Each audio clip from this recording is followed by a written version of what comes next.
नमस्कार। आज हम हमें उत्तरार्ध द्वितीय प्रश्न पत्र के अंतर्गत कामायनी में निहित दार्शनिक सिद्धांतों पर चर्चा करेंगे। जयशंकर प्रसाद की सभी कृतियों का अध्ययन करने से यह मालूम होता है कि उन्हें भारतीय दार्शनिक धारा का गहरा ज्ञान था।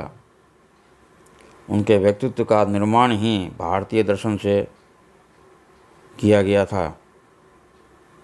छायावादी काव्य की मूल प्रेरणा सामान्यतः वेदांत दर्शन रहा है, लेकिन कामायनी में आकर वेदना की परिणति अद्वैत भूमि प्रत्यय विज्ञा दर्शन की समरसता अभेदवादी प्रवृत्तियों में हो गई है। इसमें सृष्टि की उत्पत्ति, परम सत्ता, जीवात्मा जीवन के आयाम और उद्देश्यों का चिंतनपूर्ण सार भरा है। कामायनी में निहित दार्शनिक सत्य पर हम बिंदुवार इस पर चर्चा करेंगे। नंबर 1, परम तत्व, महाचिति और विश्व की रचना। वेद में उस परम तत्व को तपस कहा गया है। उपनिषद में उसे ब्रह्म या पर ब्रह्म कहा गया है। प्रसाद ने कामायनी शैव दर्शन के आधार पर उसे महाचिति कहा है, जो लीला में आनंद के सजग भाव से व्यक्त हुई है। उसी की इच्छा से इस सृष्टि की रचना हुई। कर रही लीला में आनंद महाचिति सगज हुई सी व्यक्त। विश्व का उन्मीलन अभिराम, इसी में है सब होते अनुरक्त। काम मंगल से मंडित श्रेय, स्वर्ग इच्छा का है परिणाम। तिरस्कृत कर उसको तुम भूल, अनाते हो असफल भवधाम। अभेदवाद या आभासवाद शैव दर्शन के अनुसार समस्त चराचर जगत शक्ति का ही व्यक्त स्वरूप माना गया है। जैसे बीज में अंकुर और अग्नि में घूम की सत्ता रहती है, उसी प्रकार उस चैतन्य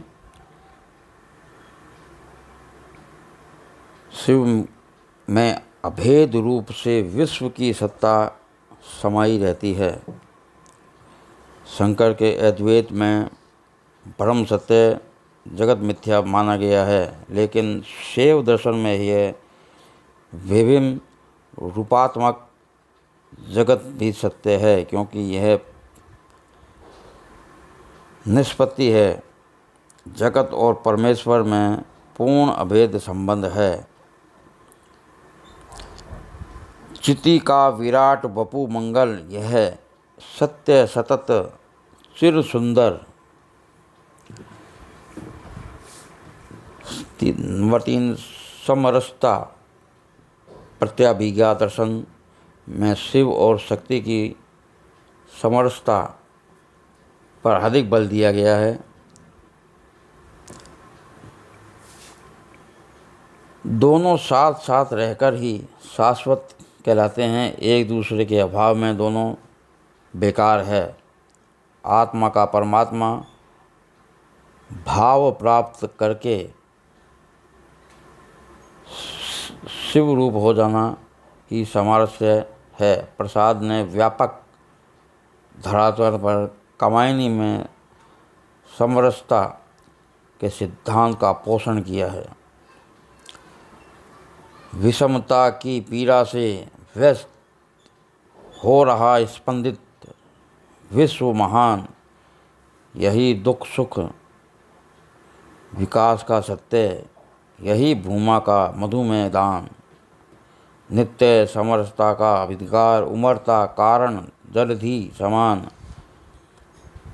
व्यथा से नीली लहरों बीच बिखरते सुखमणि गण धृतिमान। कामायनी में ईरा सर्ग में पुरुष और नारी की समरसता की आकांक्षा है। काम मनु से कहता है, तुम भूल गए पुरुष तत्व मोह में, कुछ सत्ता है नारी की। समरसता है संबंध बनी अधिकार और अधिकारी की। समरसता का व्यवहारिक रूप मस्तिष्क और हृदय के समन्वय में प्रसाद ने प्रस्तुत किया है। वे ईरा सर्ग में कहते हैं, मस्तिष्क हृदय को ही विरुद्ध, दोनों में ही सद्भाव नहीं, इस स्थिति में शांति संभव नहीं है। दर्शन सर्ग में वे तर्क, श्रद्धा और मनन के बीच समन्वय स्थापना करना चाहते हैं।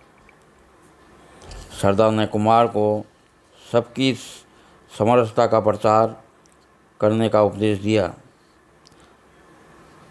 कामायनीकार ने मानव कल्याण के लिए समरसता को ही चरम सिद्धि स्वीकार किया है। शापित ने यहाँ है कोई, तापित पापी ने यहाँ है। जीवन वसुधा समतल है, समरस है जो कि जहाँ है। आनंद में या आनंदवाद। प्रसाद ने कामायनी में कहा है कि महाचिति सजग होकर लीला में आनंद कर रही है। इसी आनंदपूर्ण लीला से वह परम सत्ता विश्व का निर्माण करती है। उसकी रची हुई सृष्टि भी आनंदपूर्ण ही होगी। उस मंगल चेतन की आनंदमयी सृष्टि में आनंद लाभ लेने के लिए द्वैत भाव का त्याग आवश्यक है। अभेद और समरसता में ही पूर्ण आनंद की स्थिति है। मनु जब पार्श्व स्थिति से निकलकर पूर्णानंद सागर में मग्न हो गए, निध शक्ति तरंगायित था आनंद अम्बु निधि शोभन। आशा सर्ग में ही इस आनंद की भूमिका हमारे सामने आ जाती है। जब हेम घोलने वाला विराट और अत्यंत रमणीय शिव के आनंद रूप का आभास देखने को मिलता है, फिर आगे चलकर सृष्टि सौंदर्य के मूल में ही उस परम आनंद में की सत्ता के दर्शन होते हैं।